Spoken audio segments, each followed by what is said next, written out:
नमो भगवते वासुदेवाय नमो भगवते वासुदेवाय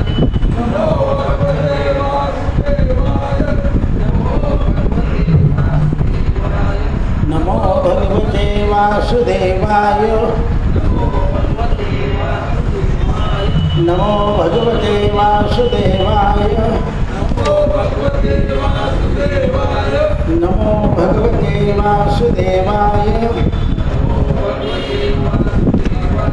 नमो भगवते वासुदेवाय नमो भगवते वासुदेवाय नमो नमः। श्री कृष्ण गोविंद हरे मुरारे हे नाथ नारायण वासुदेव।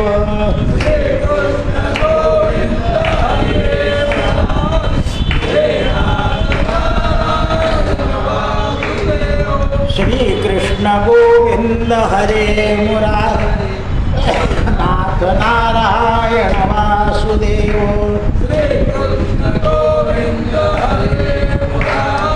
हे नाथ नारायण गोपाल कृष्ण भगवान। 28व्या सर्गामध्ये वाल्मिकी रामायणामध्ये सर्ग आहे, अध्याय नाही. म्हणून रामाने सीतेचा प्रातिपत्य धर्म सगळा ऐकून घेतला आणि पुन्हा सीतेला समजावून सांगितलं की हे सीते, तू धर्म जाणणारी आहे हे मला माहिती आहे. तुझ्या म्हणण्याप्रमाणे मी पण धर्मवत्सल आहे. कारण राजा दशरथ हे धर्म पाळणारे. वनामध्ये काय दुःख आहे याचा विचार तू करीत नाहीये. मला मात्र तुला सांभाळताना विचार करून सांभाळे. म्हणून स्त्रियांचा हट्ट आणि माणसाचा विचार हा घट्ट बसला पाहिजे, नाहीतर गोंधळ होतं, संकट निर्माण होतं. सीतेला असं म्हटल्याबरोबर आईसाहेबांच्या डोळ्यात अश्रू आले आणि धर्मात्मा श्रीराम वनवासाच्या विचारापासून निवृत्त करण्याचा प्रयत्न करत आहे की आपल्याबरोबर सीता येऊ नये, याकरता प्रयत्न करतात. हे सीते, तू उत्तम कुळात उत्पन्न झालेली आहे, सदा धर्माचं आचरण करणारी आहे आणि धर्माचं पालन करणारी आहे, याच्याने मनाला संतोष आहे. सीते, मी तुला जे सांगतो ते पुन्हा तू विचारपूर्वक श्रवण कर. तुझं कर्तव्य मला माहिती आहे, पण वनामध्ये निवास करणं मनुष्याला दोषावह आहे. त्या बघताय ना, तुम्हाला थोड्या वेळ बरं वाटेल, पण लोक निघून गेले की तुम्हाला असं वाटेल की तुम्ही निघून जायचं. निसर्गरम्य पाहायला तुम्हाला गेले तर संध्याकाळ होईपर्यंत तुम्हाला ते बरं वाटतं. संध्याकाळ झाली, काही गोष्टी काही काळ बऱ्या वाटतात. आता वनचरामध्ये राहणारे लोक जे आहे त्यांना तर सहवास झालेला असतो. आपल्याला गावाला जायचं असेल तर रेल्वे स्टेशनवर झोपेना ते गाडीचे आवाज आला, तिथले कर्मचारी झोपत आहे. शटल जावं का पंजाब जावं असं आहे. रेल्वेचे शेजारी त्यांचे घरं त्यांना सवय झालेली आहे, ते काही लक्ष नाही, आपल्याला झोप लागणार नाही. म्हणून हे सीते, वनामध्ये चालताना विचार करून चालावा लागतो, कारण सगळे दोष व्याप्त होतात. आत्ताच मला निरोप मिळाला ना की त्या देवीच्या अडचणीमध्ये साप गेला आहे. मी म्हटलं प्रदक्षिणा घालू नका, लगेच निरोप पाठवला. म्हणजे वनामध्ये व्याप्त असतं आणि दुर्गम असतं. म्हणून तुझ्या हिताच्या भावना यात खरी आहे, तू हित बोलते, पण पर्वतापासून पडणाऱ्या झरे, नद्या यांचे जे शब्द आहे हे रात्री क्रूर वाटतात. जो धोधो प्रकार असतो ना तो रात्री क्रूर वाटतो, दिवसा आनंददायक वाटतो, कारण त्याच्यावर प्रकाश असतो.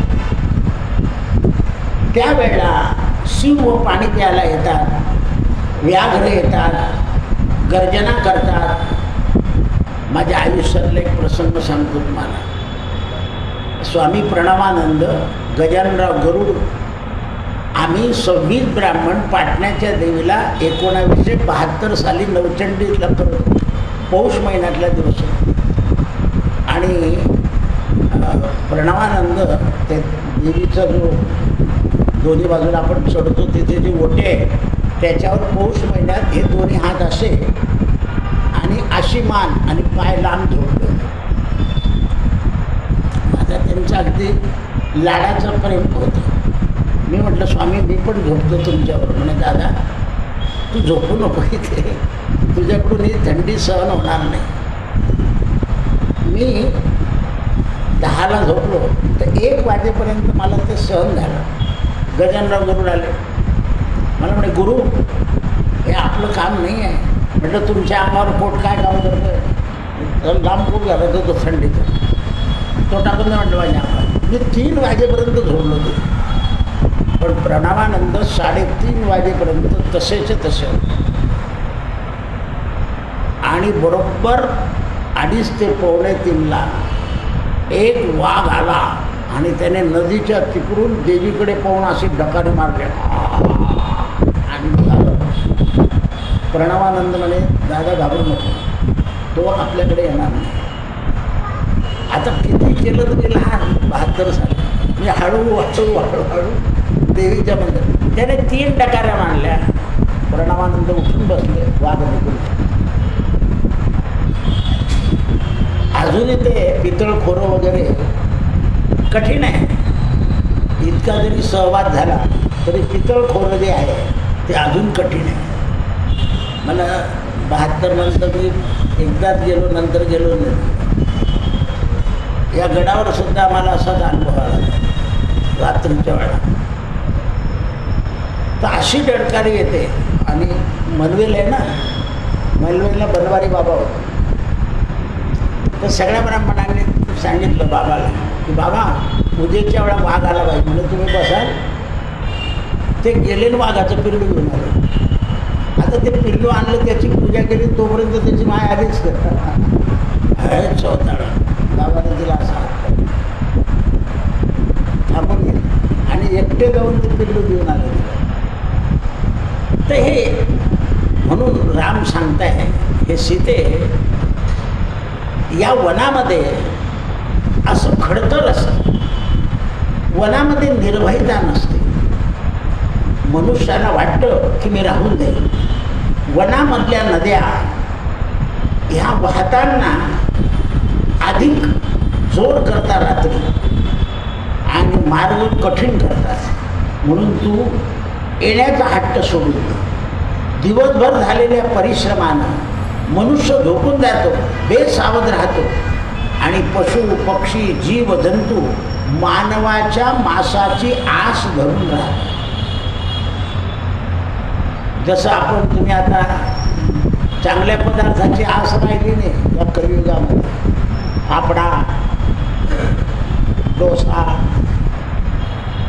चांगले कधी कोणी बोलवलं बघ पुरणपोळी खायला नाही आवडलं.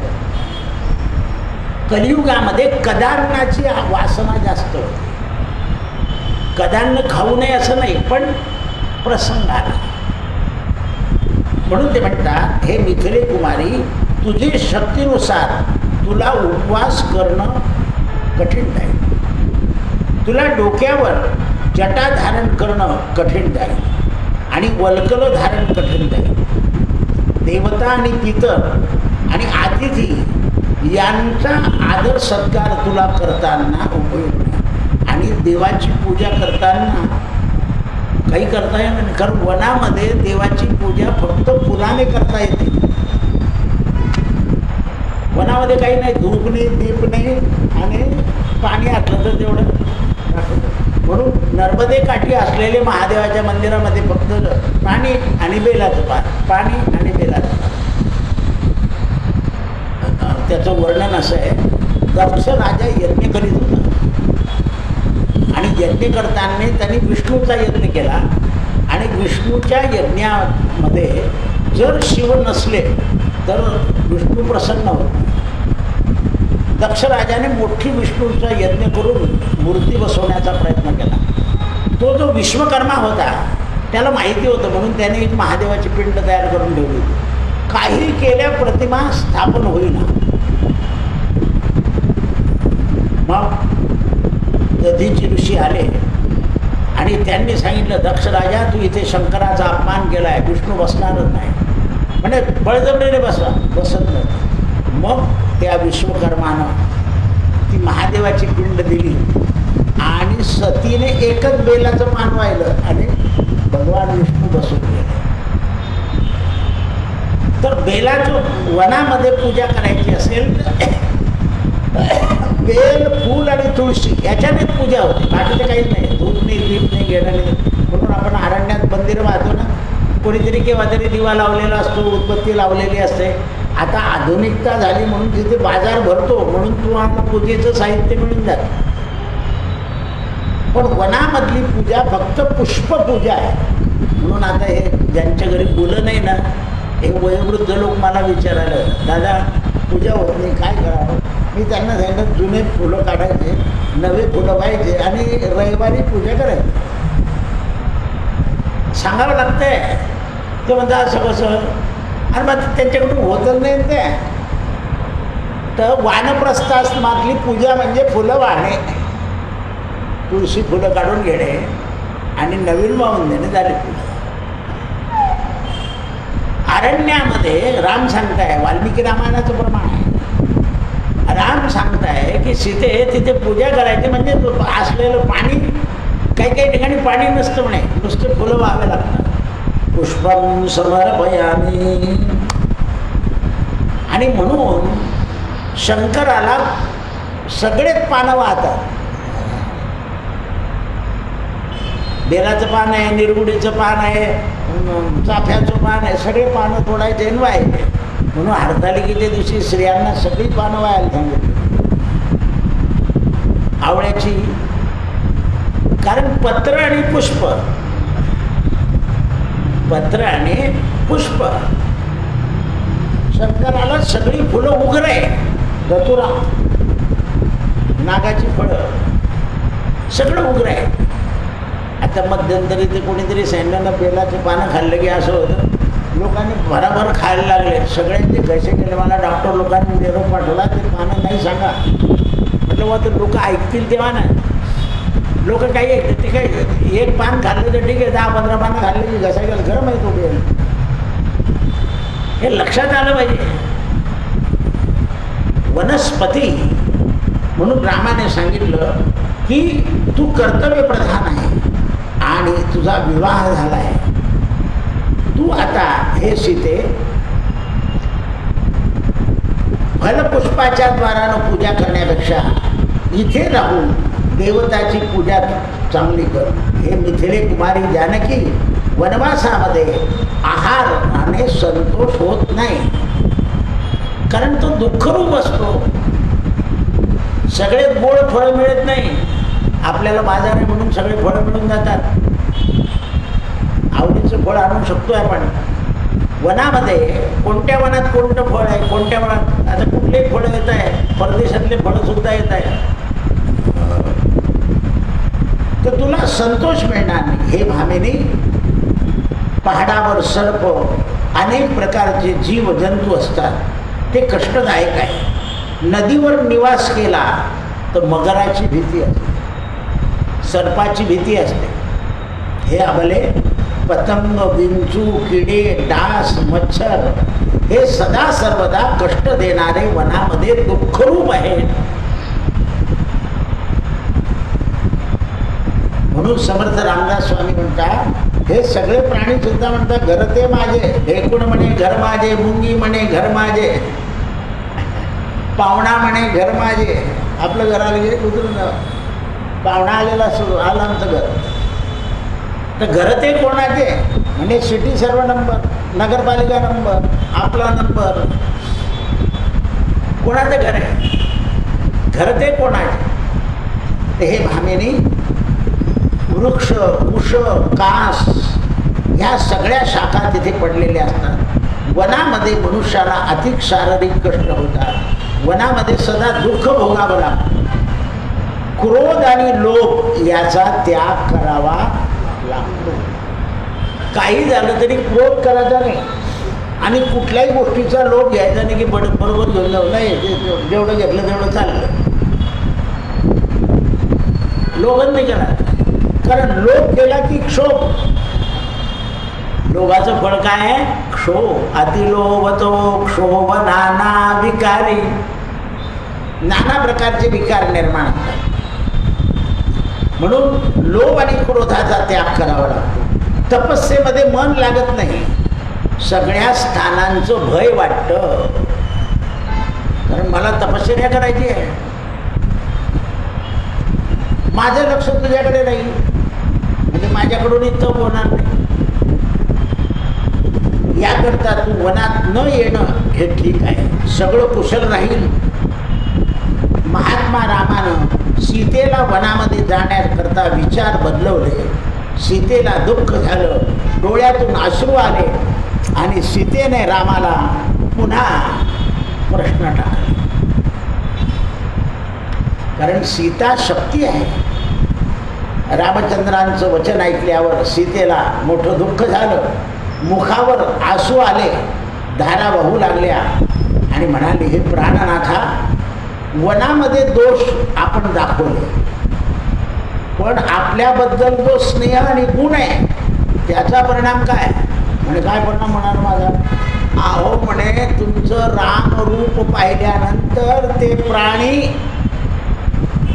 तुम्हाला लग्नानंतर मी एक नाव ठेवलं होतं ते माहिती आहे का तुम्हाला? रामाला सीतेने आल्यानंतर एक नाव ठेवलं. जशी सीता आली तशी कैकेयीला आनंद झाला आणि कैकेयीने मुख पाहिलं सीतेचं, म्हणून कनक भवन दान दिलं सीतेला. सोन्याचं मन आधी तुम्ही गेले तर कनक भवन आहे तिथे, पाहिलं असेल तुम्ही. ते जे अयोध्येला पाहिलं ना, कनक भवन कैकेयीने दिलं होतं सीतेला, मुख पाहिलं म्हणून सोन्याचं. मग कौशल्याच्या जवळ आली. बरं, आधी कैकेयीलाच भेटली सीता, कारण त्यावेळेला कैकेयीचं वागणं चांगलं, तिचे विचार चांगले होते. जोपर्यंत तुमचे विचार चांगले आहेत तोपर्यंत तुमच्याजवळ कोणी आहे. विचार चांगले आहेत तोपर्यंत तुमच्यात शक्ती आहे. तुमचे विचार खराब झाले की शक्ती कमी.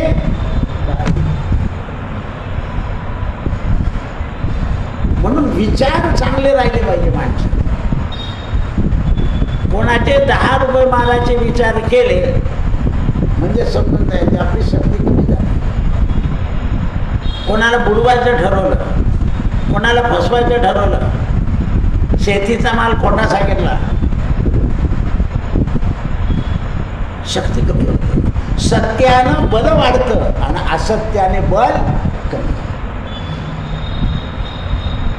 तर कौशल्याने म्हणे, बाई या जगात कोणती वस्तू माझ्या पोरापेक्षा श्रेष्ठ आहे, म्हणून रामाचा हात घेतला, तुझं मुख पाहिल्यावर माझा पोरगा तुला दिला. सुमित्रा,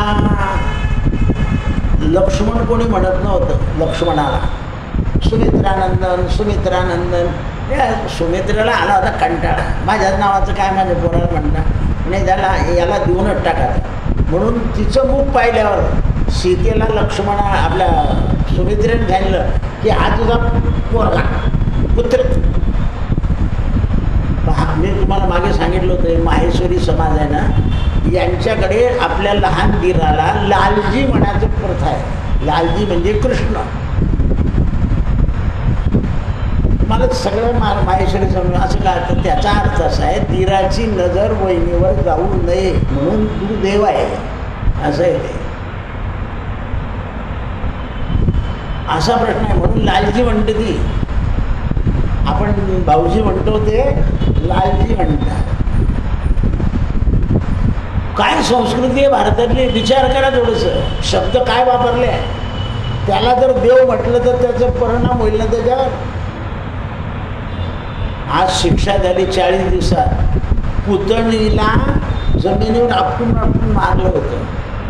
फाशीची शिक्षा दिली कोर्टाने. 40 दिवसात निर्णय दिलाय. आता पुण्याचा लागेल. स्वतःच्या पुतणीला असं आदळून आदळून मारून टाकलं.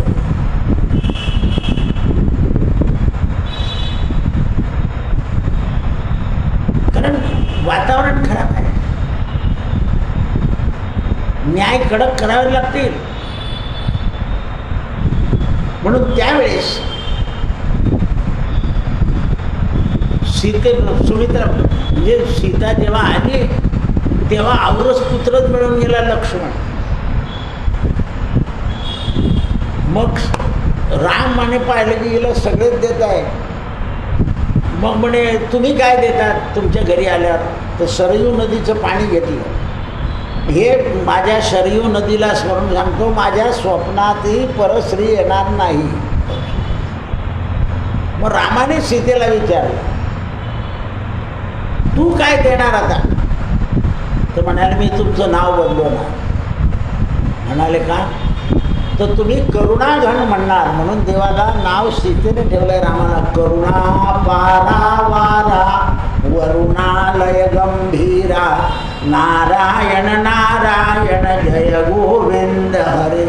तर तुम्ही जर करुणासागर आहात तर ते वनातले पशु पक्षी तुम्हाला पाहिल्यावर दृष्ट कसे होतील? मुद्दा संपला. फोडून टाकला रामाचा मुद्दा. करुणाघन आहात तुम्ही. काय ज्ञान आहे हे? साधू संत नर्मदेच्या किनाऱ्यावर निर्भय गुणाकडे राहतात. त्या करुणाघनामुळेच त्यांचं संरक्षण होतं. एखंडाला पाहून साप घरात येत नाही असं तुम्ही म्हणता. आताच सांगितलं ना.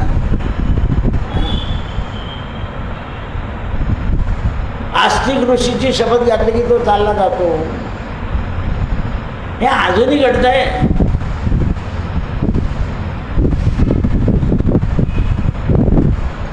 हे लक्षात आलं. तुम्ही जर वनामध्ये असले तर हे हिंसक प्राणी प्रेमळ नाही होणार का? केवढं ज्ञान आहे.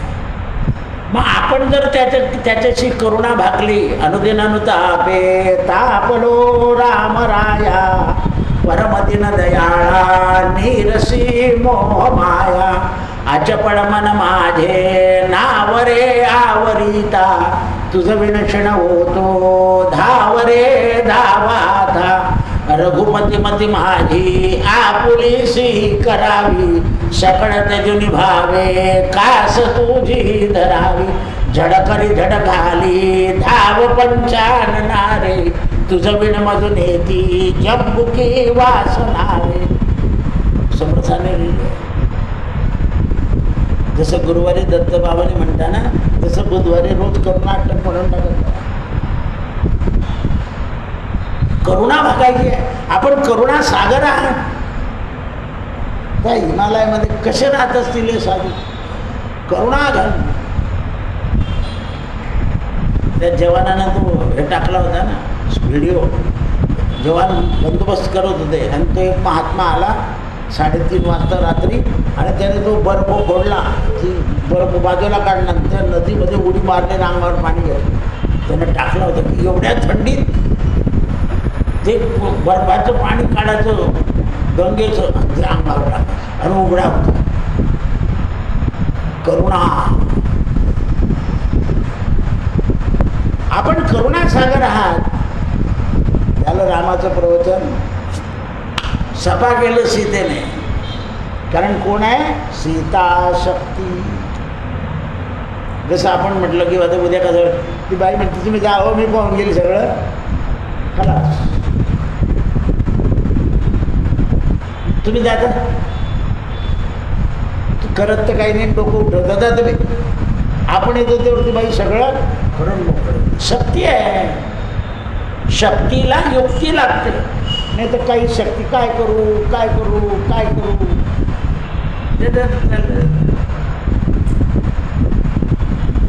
म्हणून प्रसंगाला सामोरं जायला धैर्य दिलं पाहिजे. आणि खरं धैर्य आई देते. आईनंतर गुरु देतात. म्हणून स्वामी म्हणतात भिवू नको मी तुझ्या पाठीशी आहे. जा सगळं होऊन जाईल. अनेक रूप परमात्मा अनेक रूपाने सहाय्य करतो. रघुनाथा आपल्या समोर देवता राजा इंद्र बलपूर्वक जरी आले तरी ते शांत होतात. रामा प्रतिभता स्त्रीचा सगळ्यात दुःख काय असेल तर पतिवियोगानं जीवित राहणं हे दुःख आहे. बाकीचं दुःख किरकोळ आहे तिच्या जीवनात. पतिवियोगासारखं दुःख नाही. 14 वर्ष मला तुमचा वियोग होणार आहे. मी इथे दुःखात राहणार. शरीराला सुख मिळणार. पण तुम्ही एखादा मनुष्य जर मुंबईला गेला ती बाई म्हणजे किती वाजले 40गावला असेल गाडी. म्हणजे तो मुंबईला पोहोचेपर्यंत ती किती वेळा घड्याळ पाहते. ती गाडी मनमाडलाच पडून राहते, जातही नाही. पण तिथे विचार चालू असतात. आई सुद्धा म्हणते पोहोचला असेल तर ताईकडे गप्पा मारत असतील ते. कारण तो जीव आहे ना. आधी तसंच आहे.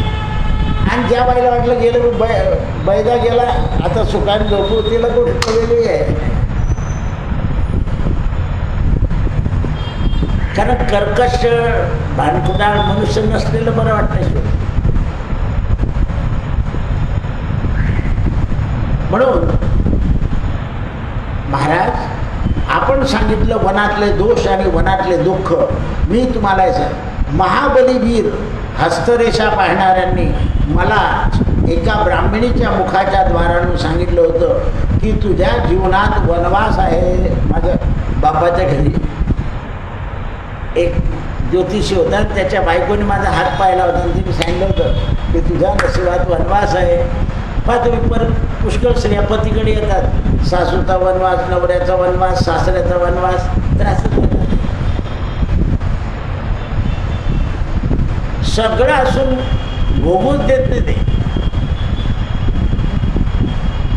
का तुम्ही एखादी बाई बसले की तो म्हणतो पाणी आण. आत्ता बसले 10 मिनिटात तरी काय बिघडेल का तुझं? पण नाही आणणं नाही चालले बाई. आणि विसराव माणसं असले तर मग त्यांचं किल्ली शोध, पाकिट शोध, मोबाईल शोध. आणि शुद्ध हरपलेले असले म्हणजे मग प्रश्नच नाही.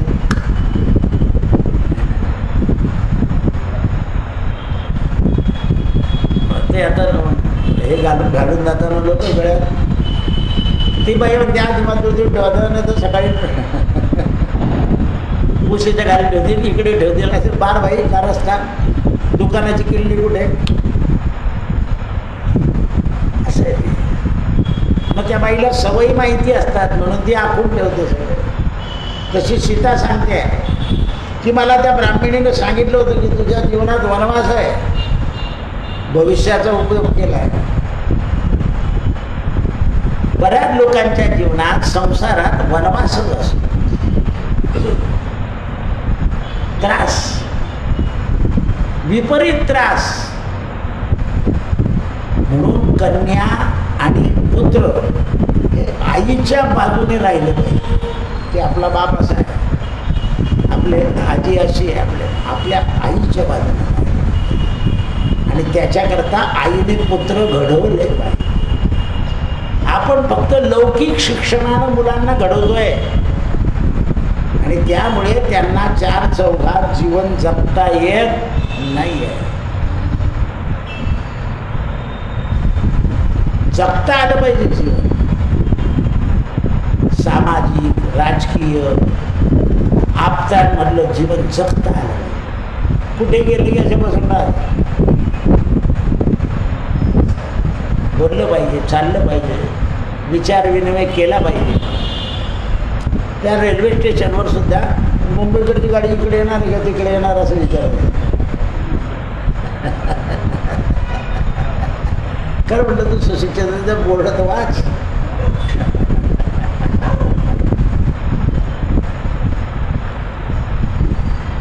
असं आहे. तरी सारख्या सूचना चालू असतात बरं.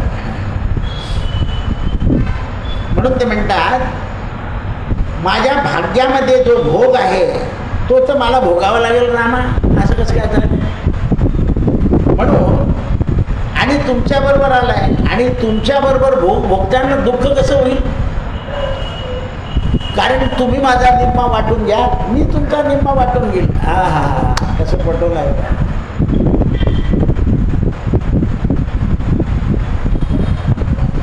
दोन पोळ्या असतील तर बाई 1.5 पोळी माणसाला देऊन देते ना, 1.5 पोळी खाते ना, असाच जगातला नियम आहे ना. आता काही करू नको, जाऊ दे, 1.5 निम्मे वाटून घेऊ तरी 1.5 खात होतो.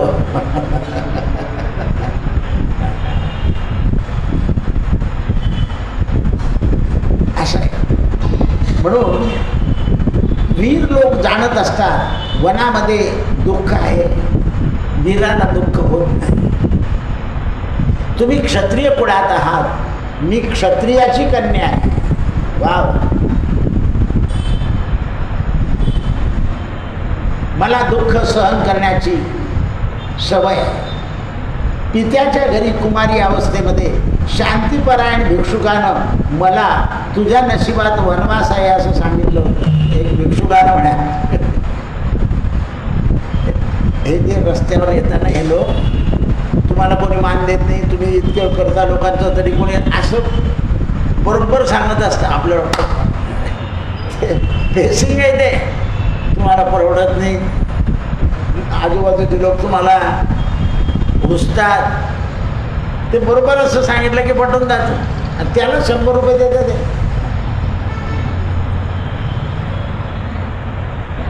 ते असतं, हुशारी आहे.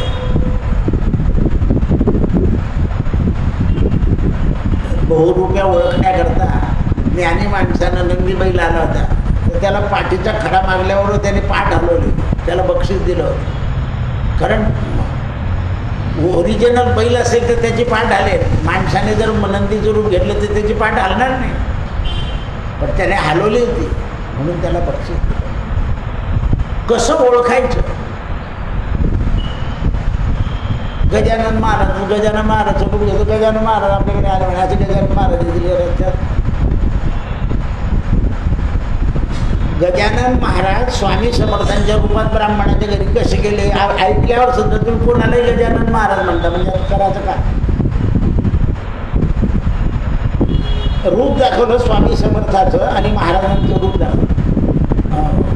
वासुदेवानंद सरस्वती अकोल्याहून निघाले होते आणि लांबून जाणार होते गजानन महाराजांच्या काळामध्ये. तर लंगोटी लावलेली, हातामध्ये दंड, आणि सगळ्या शेगावला कळालं गजानन महाराज म्हणे कोणी येऊ नका माझ्याबरोबर. तो अत्यंत कडक आहे, त्याचा नियम कडक आहे, त्याला फक्त मीच भेटेल. म्हणून महाराज रस्त्यात जाऊन उभे राहिले. गणगणगणात बोलते, गणगणगणात. दोघांचा संवाद झाला. वासुदेवानंद सरस्वती तो अति कडक म्हणे, तो आत्मोद्धारिक लोकांचा आहे. लोकमान्य टिळकाच्या सभेत येऊन बसले. सगळ्यांना वाटलं की संतापतील. लोकमान्य टिळकाने नमस्कार केला, भाकरीचा तुकडा दिला, काम संपलंय, दुसरं काम करा.